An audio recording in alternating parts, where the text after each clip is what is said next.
નમસ્કાર, આપ જોઈ રહ્યા છો નેશન પ્લસ ન્યૂઝ. હું છું આપની સાથે હેતલ ભગત. વડોદરામાં ભારે ગરમીને લઈને એસએસજી હોસ્પિટલમાં હીટ સ્ટ્રોક વોર્ડ ઉભો કરાયો છે. વડોદરામાં ભારે ગરમીની આવશ્યકતાને લઈને એસએસજી હોસ્પિટલમાં હીટ સ્ટ્રોક વોર્ડ ઉભો કરાયો છે. વડોદરામાં ભારે ગરમીને લઈ તંત્રએ તૈયારીઓને આખરી ઓપ આપી દીધો છે.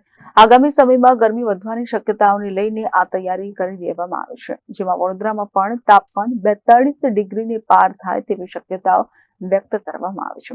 હાલ વડોદરા શહેરમાં 35 થી 36 ડિગ્રી તાપમાન નોંધાયું છે, ત્યારે હીટ વેવને લઈ અને ગરમીને લઈ તંત્રએ તૈયારીઓ પૂર્ણ કરી છે. ગરમીમાં બાળકો તેમજ વૃદ્ધો સહિત અનેક લોકો હીટ સ્ટ્રોકનો શિકાર બનતા હોય છે, જેને લઈને હાલ પ્રાથમિક 20 બેડનો વોર્ડ ઉભો કરાયો છે, તો 10 બેડનો રિકવરી વોર્ડ ઉભો કરાયો છે. કેમેરામેન નવનીત પ્રમેશ સાથે Satyam Nawajkar, nation plus news, Vadodara. સમાચારોના સતત અપડેટ મેળવવા માટે અમારી નેશન પ્લસ ન્યૂઝની યુટ્યુબ ચેનલને સબસ્ક્રાઇબ કરો, બેલ આઇકન દબાવો અને જોડાયેલા રહો ફેસબુક, ઇન્સ્ટાગ્રામ અને ટ્વિટર પર.